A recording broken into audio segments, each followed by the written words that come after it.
ajeitar aqui, ó. Diga, pessoal, tudo bem? Legal que você esteja aqui com a gente mais uma vez.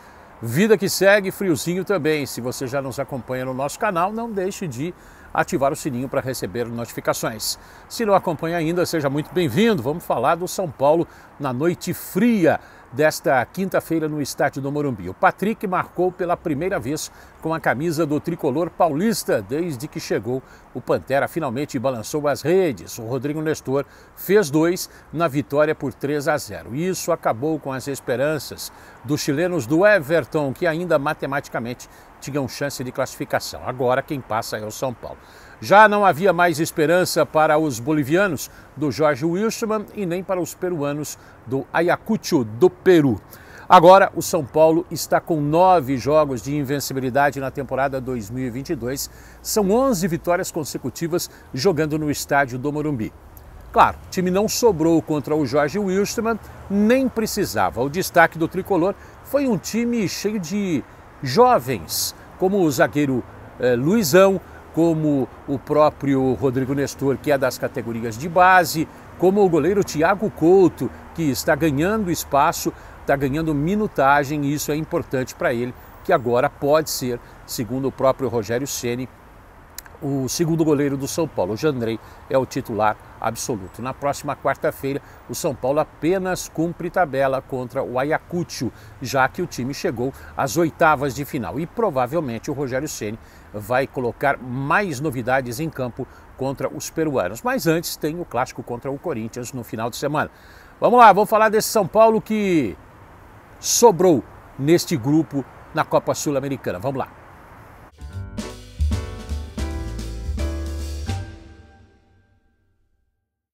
Você deve estar aguardando o comentário sobre o gordo e o burro. Daqui a pouquinho a gente fala sobre isso.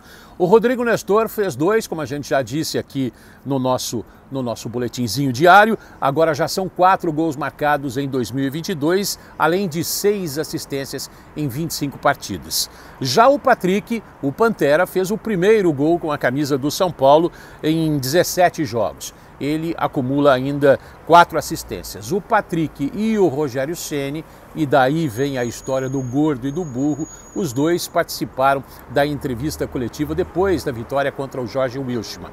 Mas primeiro, o Rogério Ceni avaliou essa classificação antecipada na Copa Sul-Americana. O time já está nas oitavas, faltando uma rodada. Rogério Ceni.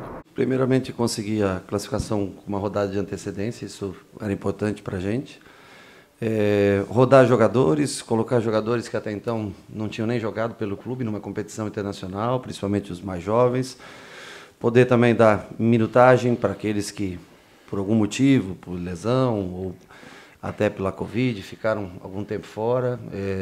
Poder rodar o time, fazer com que todos pudessem ter minutagem. Ainda temos mais um jogo pela competição, mas agora já garantido na próxima fase.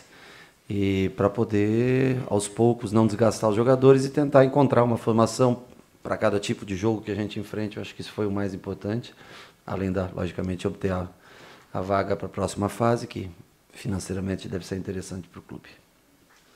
Eu já disse para você que o Patrick foi ao lado do Rogério Ceni na entrevista coletiva, um dos destaques do jogo, e ele foi perguntado sobre o primeiro gol com a camisa do São Paulo. Ele chegou com muita expectativa e a coisa não funcionou no começo. Por que não funcionou? E aquela história que circulou por aí, pelas redes sociais, de que o Patrick estava muito acima do peso. Bom, vamos lá. Ele falou sobre tudo isso. O meia até surpreendeu ao ladinho do comandante. Vamos lá. E tem sagui esbravejando, seria por causa do frio?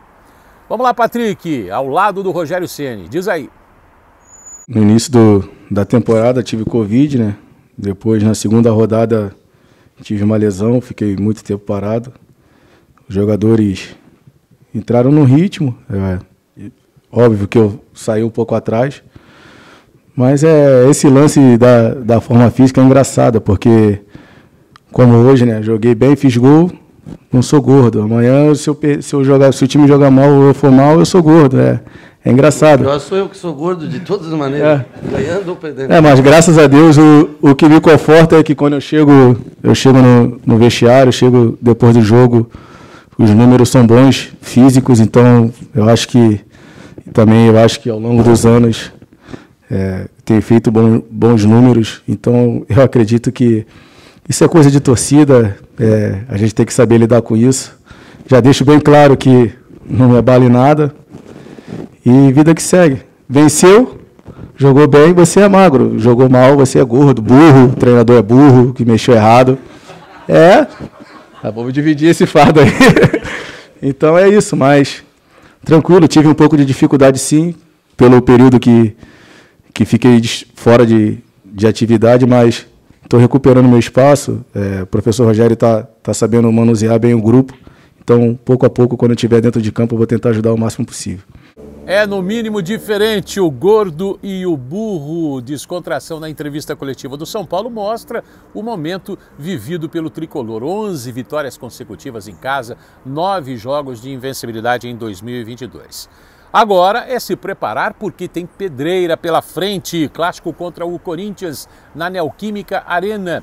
Nesse palco inaugurado em 2014, existe lá um tabu aí que vai se alongando. O São Paulo ainda não venceu. O Rogério Ceni falou sobre o bom desempenho em casa, não tão bom fora de casa, mas agora tem esse tabu por ser quebrado. Diz aí, Rogério Ceni. Eu vejo que muito como o Patrick fala, quando você ganha, você está preparado psicologicamente, você está preparado de todas as formas. Se você não vence, você ainda não é um time tão preparado. Eu acho que realmente nós jogamos melhor no Morumbi do que fora de casa. Acho que os resultados mostram, mas mais do que o resultado, a maneira como nós nos comportamos jogando, eu não sei te dizer exatamente o porquê, gostaria de entender muitas vezes, porque é o mesmo time que joga dentro e fora. Agora, são raros os times do Campeonato Brasileiro que têm uma campanha melhor fora de casa do que em casa, né? Então, assim, o Corinthians, se eu não me engano, eu acho que ganhou todos os jogos na Arena, né, que jogou nesse Campeonato Brasileiro. Foram, acho que 3 jogos e 3 vitórias, se eu não me engano, posso estar enganado. O jogo contra o Palmeiras em Barueri, se eu não me engano, foi mando do Palmeiras, não tenho certeza, mas acho que foi mando do Palmeiras. Então, assim, nós sabemos que é sempre difícil. Tem lugares que são difíceis de jogar, mas não existe vitórias impossíveis. Eu acho que isso não existe. Lugares difíceis, hostis, existem. Hostis no sentido de pressão de torcida, tudo, mas eu acho que nenhuma vitória é impossível. Essa frase final resume tudo. Não existe vitória impossível. E o próprio São Paulo e o próprio Rogério Ceni já mostraram isso ao longo da história. Domingo às 4 da tarde, clássico majestoso, pode até valer a liderança para o São Paulo, dependendo de uma combinação de resultados. Jogo valendo uma disputa na parte alta e valendo a tradicional rivalidade São Paulo e Corinthians, Corinthians e São Paulo, e valendo o tabu, e valendo também essa marca que, se o São Paulo ainda não venceu na Neoquímica Arena, o time do Corinthians ainda não venceu um clássico contra os seus principais rivais em 2022. Tem muita coisa em jogo e vai ser um jogaço. E aí, o Rogério Ceni será o burro ou o inteligente? O Patrick será o gordo ou o magro? Depois dos 90 minutos em Itaquera, o que é que você acha? O que é que você achou da entrevista coletiva, dessa classificação antecipada do time do São Paulo? Diz aí, dá uma desabafada pra gente. O friozinho não foi embora, mas está dando uma certa aliviada. Tem até os raios solares aparecendo. Isso deve aquecer um pouco a alma e o coração e principalmente o corpo de todos nós. Beijo no seu coração, bom dia. Mente brilhante protegida. Não pode marcar bobeira não. Valeu, até a próxima. Tchau.